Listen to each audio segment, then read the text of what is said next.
Hi, so we're going to record a talk for you today on sports injuries and other common conditions, all affecting the upper body. So we've done the lower body already. And once again, just to emphasise the extent of this talk, it's really all about how sports massage can help in relation to specific conditions. It's not about how we assess these conditions. That's a whole different remit and will take much longer. So we're going to start at the head and work our way down. We're going to look at the spine, lower back area in particular, where there's lots of conditions, and the whole upper limb. So first thing, make sure you've got your slides with you so you can write some notes down if you wish to. And if we start with the head and various injuries there, obviously be extremely cautious if you're on the scene where any head injuries should occur, or if they've occurred in the recent past. So if you've got somebody coming into your clinic and you know that they've had some sort of injury, perhaps at the weekend, where they've suffered a momentary loss of consciousness, or they're suffering apparent effects of concussion, those sort of things, you've got to be really cautious even when you're applying sports massage. So, with the unconscious casualty, this is more about first aid than anything, and really you need to do an up-to-date course to make sure that you've got the current skills, because protocols change all of the time, particularly when it comes to CPR skills and so on. They've changed over the years and they seem to constantly change as they keep up with modern research.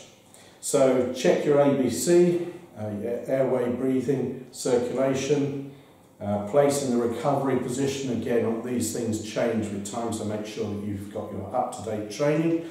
And I would always advise that you do a course every year, not every 3 years, as many of the certificates require.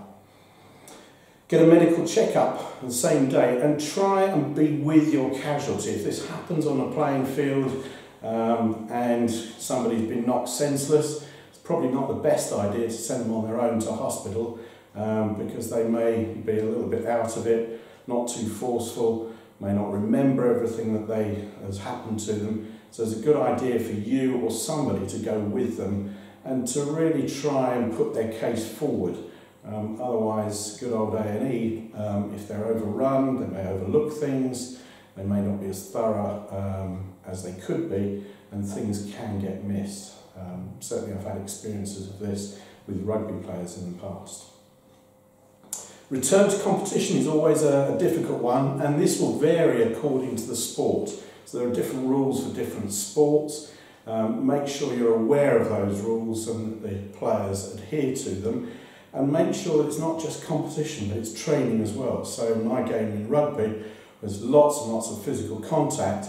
I often have rugby players turn up for training after they've been knocked unconscious or had signs of concussion at the weekend. When we argue the point, they say, oh, well, I'm not playing, I just want to train. So make sure that they don't, because a second blow to the head can have really serious consequences. So in rugby, the rules are that you should be off for 3 weeks if you've got any signs of a head injury, and this can change with other sports. In boxing, if it's your first knockout, it's 28 days. Second knockout, 84 days. Third knockout, it's a year. But there again, if you're getting beaten and knocked out that often, maybe you should switch to another sport. So other things to look for when it comes to head injuries, obviously any of the sort of obvious signs of concussion you would look for, but if you've got clear fluid or blood from either the ear or nose, and obviously a nosebleed is one thing, but certainly clear fluid and so on, is an indication that there may be a fractured skull. And obviously in these circumstances, make sure that you get them off to hospital immediately. All I would say is with head injuries, again, just be ultra cautious. There are many horror stories where people have perhaps not appeared to have too serious signs and have been either ignored or less caution's been taken, and the symptoms have developed over hours or even days, with sometimes fatal consequences because there's been a bleed on the brain or something like that that has expanded, and by the time they get to hospital it's too late, they can't do anything about it. So please be cautious. On to neck injuries. These again can be very serious, but there are a range of neck injuries from just general stiffness through to more traumatic injuries. And again, in rugby, the laws have changed over the years to protect players and try and make sure that they don't have the severity of neck injuries that they used to have. But typically, burner or stinger injuries are commonplace if somebody happens to land on the head. So if they're turned upside down, such as in a rugby tackle or something like that, or falling off a trampoline and they land on the head, the neck gets compressed and the spinal nerves that span from the neck region also get compressed. And typically what you will get are sensations running down either one arm or both arms, where you get a burning sensation or a numbness, hot and cold sensation, anything like that that indicates that there's trauma to the nerves, indicates this type of injury. Now, the speed with which those symptoms subside is also important. So again, if you're there at a situation where the injury actually occurs, if they recover very quickly, sort of in a couple of minutes or so, and the symptoms start to disappear, it's usually an indication that there's been a temporary compression of those nerves and nothing too serious. If those symptoms persist and there doesn't seem to be any diminishing of the severity of those symptoms, then again, get them off to hospital, because this may be an indication that there is some sort of trauma, damage to the nerves, maybe a compression injury, but this can cause inflammation around the nerve sheath and in turn some sort of nerve palsy, and this needs to be treated appropriately. So do be cautious. So any sort of pain around the neck region, anything running down the arms gives you an indication that it can be coming from up here. Any loss of movement around the neck or the arms, again, always track back to the neck region and do check this area. So sometimes you'll get referring pain down the arms. If there's obvious signs that there's something serious going on, don't move them. Even if it's in the middle of the game and the referee's sort of saying get them off the field, get a spinal board and such like, move them, don't do that. Leave it to the paramedics, abandon the game, move the game to another pitch, whatever you like, but do not move that casualty. Leave it to the experts. With travelling problems, often you'll get people with stiffness in the neck region, and pre-competition neck massage is really good to alleviate these types of problems. What we need to be conscious of is not only what's going on with the neck muscles, the extensors, some of your major muscles around here and so on, but much more importantly, the brachial plexus. So underneath your upper tract here, this big wedge of muscle, we've got a set of smaller muscles called the scalenes that come down onto the first and second ribs. They're involved in increased respiration, so typically athletes that are puffing and blowing. The diaphragm is working, the rib cage is lifting, the upper two ribs are lifted by these scalenes muscles, so they're always used in increased activity. Through those scalene muscles spans a set of nerves that branch out from C4 down to C7. They rejoin and then they come in underneath the middle of the clavicle, underneath the armpit, and they serve the whole of the upper limb. So by tightening up these muscles, you can get compression around the brachial plexus, and that in turn can give you intermittent symptoms of tingling sensations, burning sensations, all of these sort of things that again can indicate nerve problems. So often we look at issues here, particularly post-injury, where somebody perhaps has been carrying their arm around in some degree of pain, so they've elevated the shoulder, the muscles have been on permanent contraction, and again you get this compression taking place. So this is very much like a piriformis syndrome affecting the sciatic nerve in the lower body that we've already talked about, but it's now taking place in the upper limb. So it's a common area that we need to work on. You don't need to be specific in terms of getting to the scalenes because they're difficult to get to. If we just work on the upper traps, loosen them up, get some stretching going with some side flexion of the neck, make sure the shoulder is depressed, then we can do a lot to alleviate those problems. And again, that sort of thing can come in with pre-competition nerves, but again, travel, lots of times of perhaps falling asleep on a coach or something like that, pre-match and so on. Okay, so moving on onto the thoracic spine. So here we've got some words that describe that it's rarely injured due to the splinting effect of the ribs. So we know that the skeletal system generally serves as protection, no more so than this thoracic region here. You've got a thoracic spine where the spinous processes are angled down towards the floor to maintain that kyphotic curve, and that forms a fairly rigid part of the spine. If you look at somebody's movement as they go into forward flexion and extension, the thoracic region, the kyphosis within the spine, tends to stay fairly stable. So if you have a good look at somebody as they come forward, that curve comes forward with them and exaggerates slightly as they come back up into extension, the curve is maintained. So it's a very stable area. And that, of course, is helped and maintained by the rib cage that attaches into this. So we've got a sternum around the front, which is obviously a solid structure.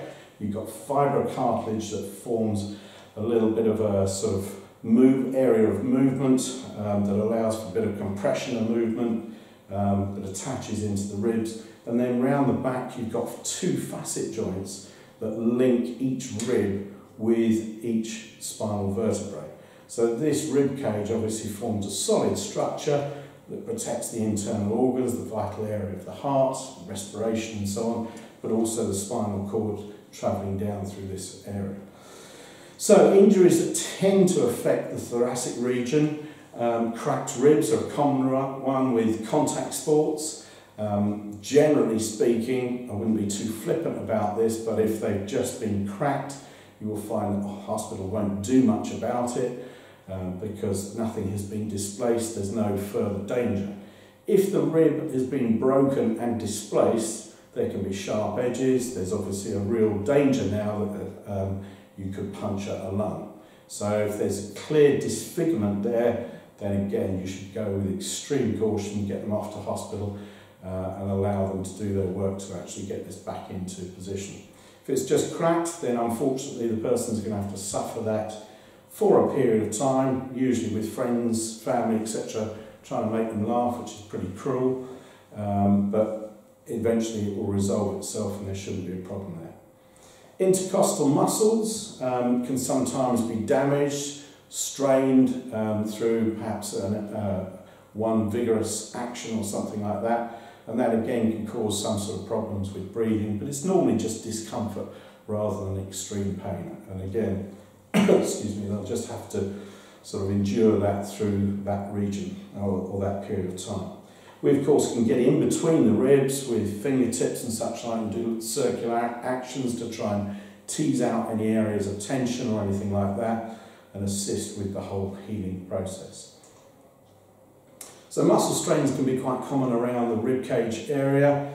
You can obviously get them around the back region as well, and in the rhomboids region in between the two scapulae and the spine, and that's obviously the main area that works there. Around the back of the scapula you've got some of your major rotator cuff muscles, and we'll come on to those a little bit later.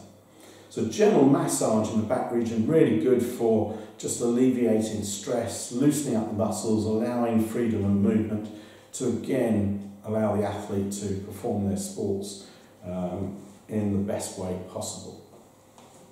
Moving down the spine, still looking at the back region, if we move down to the lumbar spine, now we've got some real bread and butter for sports massage therapists because such a large number of the Western population particularly suffer back pain. It's thought that 2/3 of every adult within the Western world will suffer at least one bout of back pain in their lives, and 2/3 of those will suffer repeated bouts of back pain. So it's a really common problem, and it's one that sometimes scares soft tissue therapists because they look at it and think, oh, spine, very delicate, shouldn't go there, what can I do anyway? But again, if you think about the musculoskeletal systems working together, it's the muscles that control the positioning of the spine, and therefore any increased tension in any sort of segment there is going to pull that out of alignment. And that can lead to other problems such as compression on spinal nerves and so on. So you might think, oh, I can't do much as a soft tissue therapist. I'm down the bottom of that sort of medical care ladder. Don't think like that at all. Very often soft tissue work can alleviate these problems and stop them getting any worse. Because once you get into that cycle of pain, increased tension, that can lead to biomechanical imbalances that simply increase. They don't suddenly alleviate themselves. And again, combining with the correct stretching is important for the person's longevity and long-term relief. So general massage around the lumbar region, very important indeed. So common in everyday life, certainly aggravated by sport, any sort of lifting, squats, scrummaging, anything at all in sport that can lead to that sort of problem. So disc problems, sciatica, rowers, cyclists, you can have problems where the discs start to bulge, and you've probably heard all sorts of terms like herniated discs, prolapse discs, slip discs, bulging discs. They're all similar types of conditions. The severity of them can vary. So within each disc in the spine, you've got two main structures. You've got a nucleus called nucleus pulposus, which is a gel-like centre, and then around that you've got fibrocartilaginous rings. So these fibrocartilage are sort of like a really hard rubber. They're formed in rings, and that forms the disc in between each pair of vertebral bodies. And that allows you the movement within your spine. So as we flex, extend, side flex, rotate, all of these things, this is done by compression between the vertebral bodies. And that compression is allowed by those structures of the rings and the nucleus in the middle. With time and sometimes overuse, what can happen is that those rings can degenerate and the nucleus starts to bulge through because you lose the integrity and the structure in those rings, and instead of holding a nice firm circular shape to it, you start to get a bulge in one part of it. Usually it's in the opposite side to where the movement occurs. So for example, if I were to flex forward but rotate towards my right side, it would compress the discs on this side and cause the bulge in the opposite side. So the tendency would be that if I lean forward in this fashion, I will get pain shooting down my left leg because I'm leaning to the right and I'm getting pressure on the half of the spinal nerves on my left side. And so there are various ways that you can diagnose this and look at this. It can be very common in all sorts of types of athletes, but rowers and cyclists, particularly because of that position and the amount of stress that goes through the lumbar region, can be common problems for them. So Mackenzie's exercise. Now Mackenzie is or was a New Zealand-born physiotherapist, Robin Mackenzie. He's been responsible for writing a number of books around the spine, but one of the things that he's been particularly well known for are these Mackenzie's back extension exercises. Now these are particularly good for helping us assess whether a problem is serious or not. If you put somebody in a press-up position and simply get them to do a back extension, now when they have their hands in front of them like this and they're lying flat on their face, make sure they don't use their arms to push themselves up in a sort of plank-like position as you would with a press-up. The hands are merely there to stabilise them, and they simply arch the back and bring their chest off the couch or the floor, whatever it is that you're doing. What this should do is force the disc back into the space from where it's been bulging. So by extending the back, you're forcing the disc in the opposite direction and taking the pressure off the spinal nerves. If that works, so if you get somebody in that position, say, right, what I want you to do is just lift your chest off the floor, hold that position. If the pain gets worse, then I want you to stop and just lie flat back down. If it eases, then just hold that position for a little longer. So what's happening, if you can imagine those vertebral bodies like this, as they go into extension, this movement occurs and they're forcing the disc back in this direction, taking the pressure off the spinal nerves that are up here. If too much of the disc is actually bulging out of that space, as they do that, rather than forcing it back in place, this area that's sort of outside the space in between the two vertebral bodies starts to bulge more. And that's an indication that things have really gone too far and you need to refer on, presumably, to your GP or an orthopaedic surgeon, where they'll do MRI scans, X-rays, etc. and they'll make a decision then what should be done with the individual. And that may include bone grafts, rods in the back, to stabilise the area and maintain the gaps to take the pressure off those spinal nerves. So Mackenzie's back extension exercises can be an assessment tool where you start with that movement. If it eases, then it means you can go on with your soft tissue work and take the stress out of the lumbar region. If it gets worse, then you refer on. If it eases, that becomes your treatment tool as well. So it starts out as an assessment tool. As you move on, then you can say, right, use this exercise of just arching your back. As it eases the pain in your back region, hold it there about for 10-15 seconds, lie back down, allow the soft tissues and everything to relax, and up you go again. And keep doing that. And do that on a regular basis from day to day.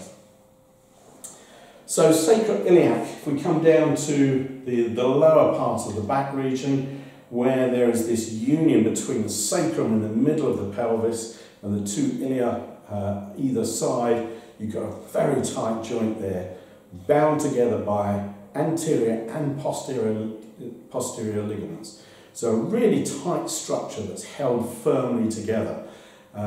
Difficult to dislodge, and there's some debate about how much this can get dislodged, but certainly it's an area that can get irritated. And the type of activity that will lead to this is usually with extreme rotation. So it may be golfers, hammer throwers in athletics, these types of activities where there's a lot of rigorous turning that takes place, puts strain through the sacroiliac joint and can cause ongoing pain. And they'll tend to get a dull ache around the back region, but sometimes it can radiate down through the groin as well. So it's a difficult one to assess. But again, you may need to refer on for manipulation. Depends how bad it is. So in extreme cases, I would refer on. Otherwise, again, just concentrate on lower back muscles, piriformis, anything in this region that might loosen things up and allow the biomechanics to return to their sort of norm, if you like. So moving on to the next slide, assessment of lower back pain. Type of pain is important. Is it nerve or muscular? So make your assessment based on the sort of symptoms that they're talking about, whether they're talking about sort of electric shock, hot and cold, radiating, all of those things to indicate nerve pain. If it's muscular, then you'll get more of a localized type of ache and discomfort. Identify the source if you can, and again try and work with the biomechanics to alleviate these problems. So, symptoms in the lower back may present and may cause problems elsewhere. So we've got a couple of slides that you can have a look at here. And we're showing here iliopsoas, so your main hip flexors, and you can see in particular the psoas major muscle, how it originates from the anterior surface of your lumbar spine. So it comes from the transverse processes, the intervertebral bodies, and the intervertebral discs, and travels down to the lesser trochanter on your femur. So this is one half of, if you like, of your main hip flexor, but it's the important half when it comes to low back pain. Because of course, as a hip flexor, what we tend to think about is what it does in terms of drawing the leg forward as we're running and doing those sort of activities. But if you've got a very tight set of hip flexors there, when you're standing and your legs are fixed, the only place that it can take stress or strain on is the opposite end, where it originates from in the lumbar region. So it will pull your back forward, increase your lordosis, and can lead to back problems in that area. So a simple alleviation of your hip flexors with some stretches, some lunges and so on can be a good way of relieving lower back pain. It can be particularly common with footballers, people constantly striking a ball where there's this jarring action that takes place. That can lead to the muscles tightening up after their activity, and then this increase in back pain. So you may get it bilaterally on both sides, or unilaterally, depending if it's a stronger kicking leg or something like that that they happen to be doing. Okay, so if we move on now and just have a look at another muscle, at your quadratus lumborum. You can see the words hip hike here. So your QL, as you can see, comes down from your 12th rib, down via the transverse processes onto your iliac crest.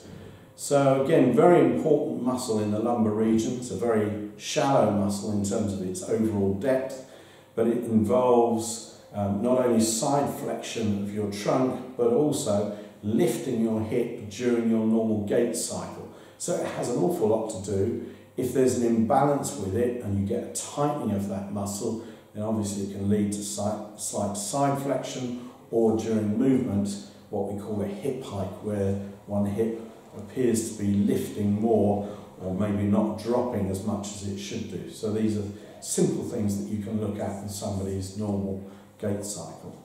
So again, you've got to get in deep around the lumbar region there, work into sort of any areas that you can feel that happen to be tight, and just try and do some deep stroking movements that can alleviate those stresses and strains.